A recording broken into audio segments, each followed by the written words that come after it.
criança, né? Uma criança nasce doentinha, com algum problema muito sério, algum tipo de situação muito triste, né? Que eventualmente ela não pode ser uma criança normal, né? Nasce com algum tipo de problema, algum tipo de doença. Criança pode ter direito a algum benefício do INSS? Pronto. É uma ótima pergunta. E aí a gente entra naquela questão. Hum, Da Previdência, ela não vai ter direito, né? sim, Mas ela vai ter direito onde? Na assistência social, sim, que seria, no caso, o BPC-LOAS, né?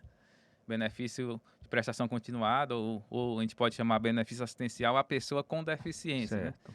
Só que não é só o fato dela ter a deficiência, ela tem que provar que tem um impedimento de longo prazo, e aí teria que ser avaliada as barreiras sociais, tudo Aham, isso aí, e aí sim ela poderia ter direito. Avaliando também a questão da vulnerabilidade social, né? Teria que sim, ser uma criança que tenha uma deficiência, um impedimento de longo prazo, aham, e seja uma criança que viva numa miserabilidade ou vulnerabilidade. Eu até gosto mais de vulnerabilidade certo. porque a palavra miserabilidade ela leva muito ao contexto ali daquela pessoa que vive uma situação de extrema pobreza, né? E esse BPC, o valor dele é tipo de um salário família, como é?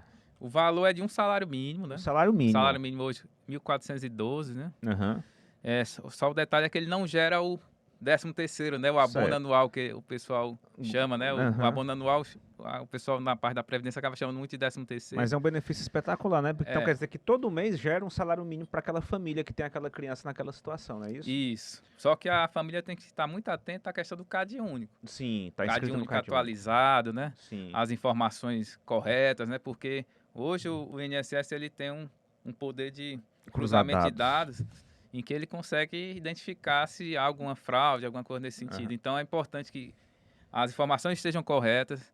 É importante que a cada atualização essas informações sejam colocadas lá no sistema, né? No CAD único, para poder justamente garantir esse Certo. benefício. E assim, é um benefício que assim, a criança tem que ter lá a incapacidade dela, esse impedimento de longo prazo, que gere barreiras em comparação com as outras crianças e tal, mas tem que ser família de baixa renda. Isso. E assim, o que é família de baixa renda? Aí nessa ela tem que estar inscrita lá no CAD único, né?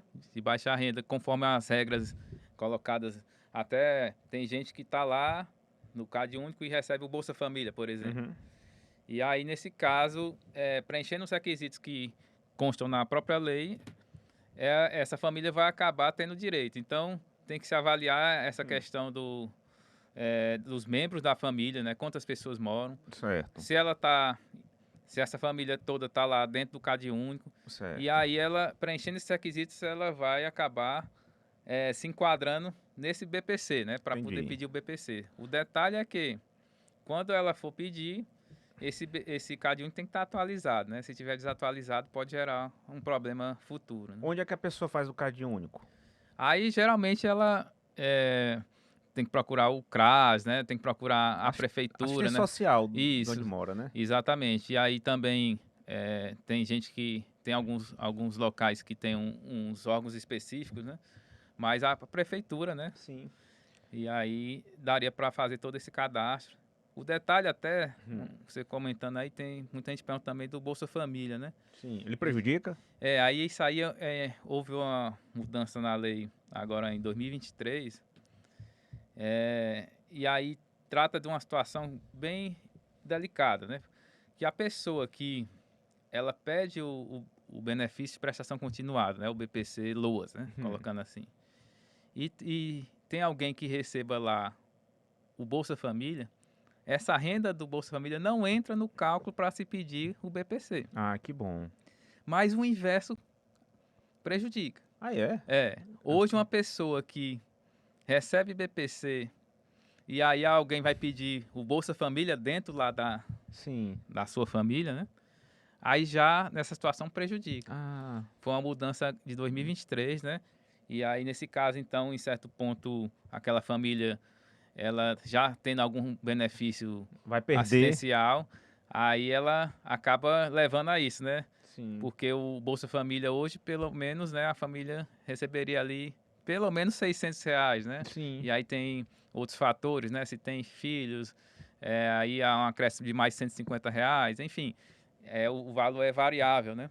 Mas no mínimo é R$ 600. Então, se já tem um BPC que é 1.412 e alguém tem um Bolsa Família nesse local, diante das circunstâncias, você é capaz de acabar perdendo, né? Entendi. Enfim, resumindo, é como se, para você requerer o BPC, se tem alguém que recebe Bolsa Família, essa renda do Bolsa Família não conta para o cálculo do Você BPC. pode ter direito ao BPC, mas se for deferido, vai perder o Pode Bolsa. correr o risco de perder o Bolsa Família. Até assim, foi uma regra que ela é impositiva nesse sentido, mas você ainda vai conseguir ver gente recebendo até os dois, Eu né? sei, se for família Mas muito grande, né, para diluir a renda isso, entre muita exatamente. gente. Então tem que avaliar caso a caso. Mas, de qualquer forma, com a nova regra do Bolsa Família, na lei nova do Bolsa Família, né? Porque Aham. até houve a mudança de Auxílio Brasil para Bolsa Família.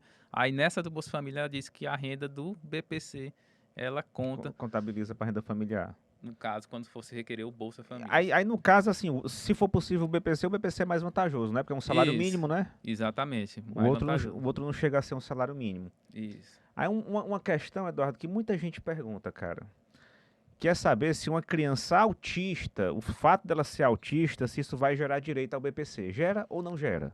Aí gera, dependendo do grau do autismo, né? Dependendo das barreiras sociais, né? Porque, Sim. como eu disse, o autismo até, a gente recebe essa demanda muito, muito grande lá na DPU, de crianças autistas, mas aí a gente avalia o quê? A questão do grau, né? Sim. E as barreiras sociais, né? Porque se a pessoa ela é autista, a criança autista, e ela mora na periferia, por exemplo, Aham. tem dificuldade na escola, né? E aí tem vários outros fatores que prejudicam que essa criança ela tenha a participação plena e efetiva em sociedade. Nesse caso, fica mais fácil de conseguir. Certo. Agora, se é uma criança autista, né, um autismo leve, Certo. aí nesse caso, se avaliando a questão do impedimento de longo prazo, aí é uma situação que é um pouco mais complicada, mas que também não impede, né? De qualquer Sim. forma, a gente tem que colocar outros fatores para se tentar o benefício. Então, não é o simples fato de ser uma criança autista ou com outra deficiência que já gera o benefício Sim. por si só. Ela tem que somar a essa questão do impedimento de longo prazo, Sim. com interação com um ou mais barreiras, pode prejudicar a participação plena e efetiva na sociedade, né? Assim, e nesses casos, Eduardo, sabe dizer se o INSS chega a deferir administrativamente ou é sempre necessário judicializar no caso do autismo? Não, é possível administrativamente, né? Sim. Já tem vários casos que o INSS concede, Ah, legal. principalmente nesses casos mais graves, né? De Sim. crianças com autismo numa situação mais severa. O INSS ele avalia lá na documentação, ele faz a avaliação médica e a avaliação social. E aí eles fazem essa integração das informações, né? Sim. Avaliam se essa deficiência ela se enquadra nos critérios da lei e acabam concedendo. Então, há a possibilidade sim do INSS conceder administrativamente, mas quando isso não acontece, aí resta procurar ou a Defensoria Pública, né, ou então os advogados particulares. Certo.